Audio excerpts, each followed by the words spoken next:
आप हैं निष्कर्ष भारत के साथ और मैं हूं मनोज चतुर्वेदी। देखिए, तमाम विवादों के बाद इस्तीफा दिया और इस्तीफा देने के बाद और भी विवादों ने उनका पीछा कर लिया। जी हां, हम बात कर रहे हैं बिहार के जिस सिंघम की। आज उन्होंने अपना फाउंडेशन बना लिया। शिवदीप वामन राव फाउंडेशन से उन्होंने एक एनजीओ बनाया और उसके तहत अब काम करेंगे। आपको याद होगा, सरकार करीब करीब 5 महीने के बाद उनका इस्तीफा मंजूर की केंद्र सरकार, और आज वो बकायदे प्रेस कॉन्फ्रेंस करके हमला बोला। किसी का नाम नहीं लिया, किसी भी सरकार का नाम लिया। कहा पर इतना जरूर कि चाहता तो सीआरपीएफ से लेके सीआईएसएफ का डीजीपी बन सकता था, लेकिन मकसद कुछ और था कि जमीनी लोगों को साथ लेके चलना, उनके दुख दर्द में शामिल होना।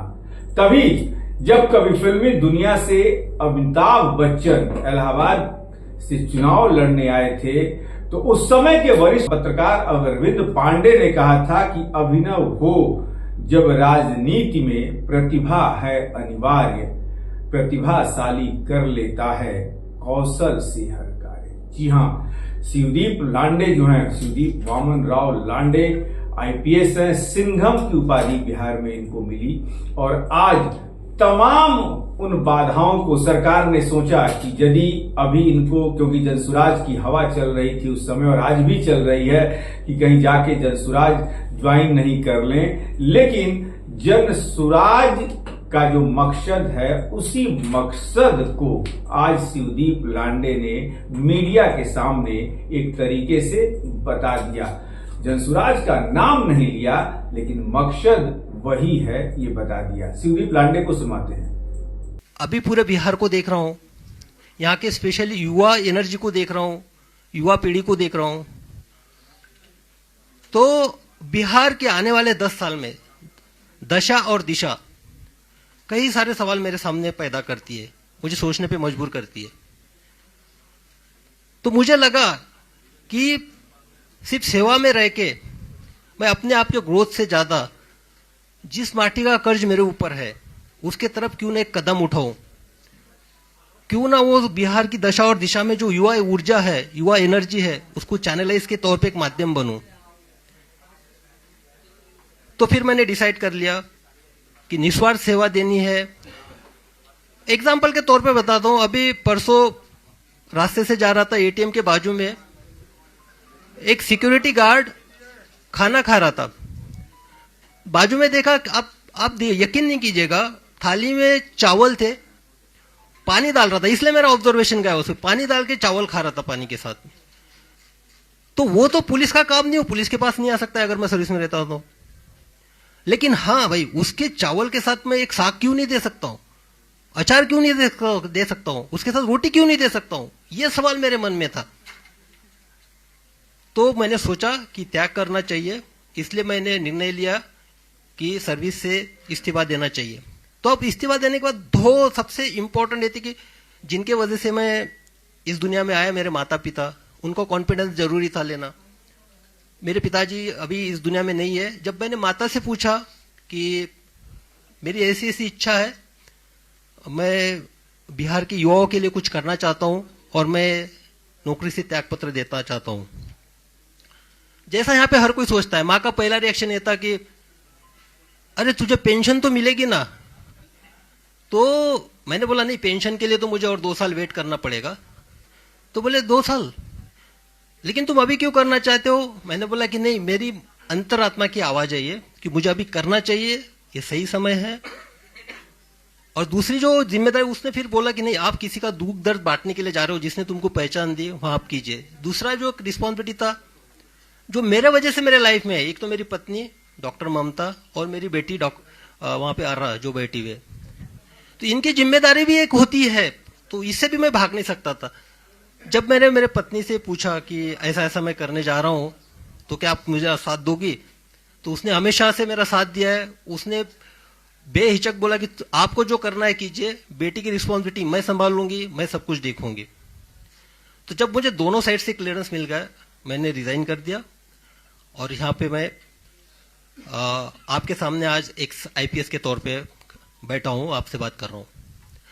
अब मैं करने क्या जा रहा हूं, ये सबका सवाल है। सब पूछ रहे थे क्या करने वाले हो। तो मैंने पहले बताया था कि बिहार की जो दशा और दिशा 10 साल के बाद मुझे दिखाई दे रही है, वो मुझे बेचैन करती है, डिस्टर्ब करती है।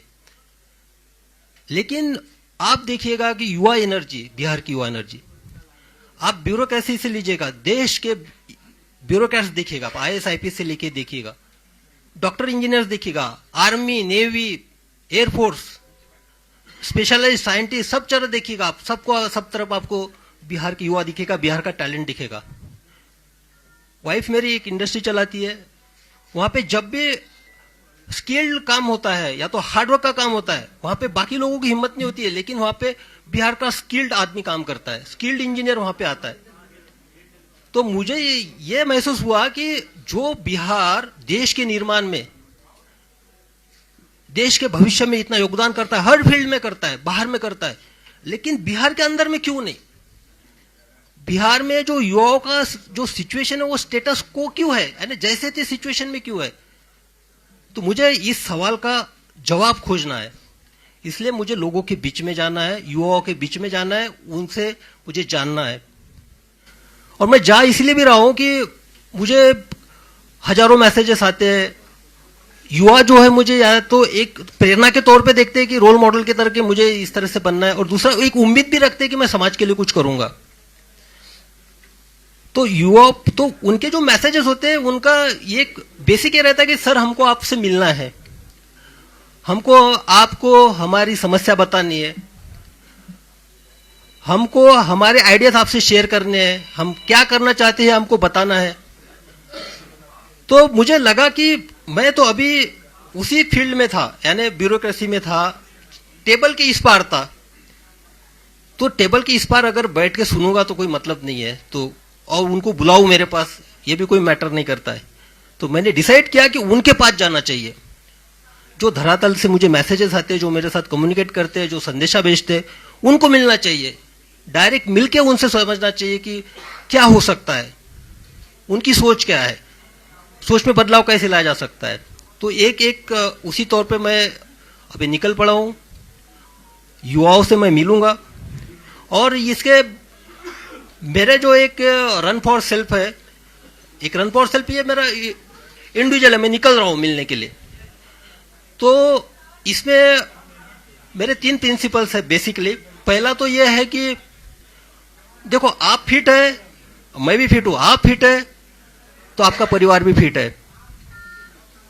और सबसे बेसिक जो है पूरे इसका रन फॉर सेल्फ का फाउंडेशन ये है, मैं किसी को क्रिटिसाइज नहीं कर रहा हूं, ना मुझे किसी सरकार पे बात करनी है, ना मुझे व्यवस्था पे बात करनी है, ना मुझे किसी कमियां गिनानी है, ना मुझे किसी के पॉजिटिव्स निगेटिव पॉइंट्स गिनाने हैं। मुझे सिर्फ ये बताना है कि भाई आप इंडिविजुअली अपने आप में क्या बदलाव ला सकते हो, और वो शुरुआत अपने आप से करनी है। तो सुना आपने सुदीप लांडे को। तो निष्कर्ष भारत बहुत पहले ही बता चुका था कि सुदीप लांडे हो सकता है जनसुराज में जाएंगे। जनसुराज में जाने की घोषणा नहीं की है, लेकिन फाउंडेशन बनाया है, एनजीओ बनाया है। 1860 एक्ट में उस एनजीओ का रजिस्ट्रेशन कराया है और नाम रखा है सुदीप लांडे फाउंडेशन, जिसमें कि तमाम वो सामाजिक कार्य किए जाएंगे जिससे कि समाज का भला होगा। अब देखना यह है कि इनके साथी कुछ दिनों के बाद काम्या मिश्रा ने इस्तीफा दिया था। काम्या मिश्रा का इस्तीफा भी सरकार ने अभी तक मंजूर नहीं किया है। काम्या मिश्रा जो हैं वो बहुत बड़े घराने से आती हैं, मतलब बिजनेसमैन के घराने से हैं, पिता उनके बहुत बड़े बिजनेसमैन हैं। उन्होंने अपने इस्तीफा में कारण भी लिखा था कि पापा के व्यापारिक कार्यों को देखने के लिए मैं इस्तीफा दे रही हूं। अब देखना है कि सरकार उनका इस्तीफा कब मंजूर करती है, और क्या वो भी काम्या मिश्रा भी जनसुराज के आंदोलन से शामिल होंगी, इस पर भी नजर रहेगी। आप बने रहिए हमारे साथ। नमस्कार।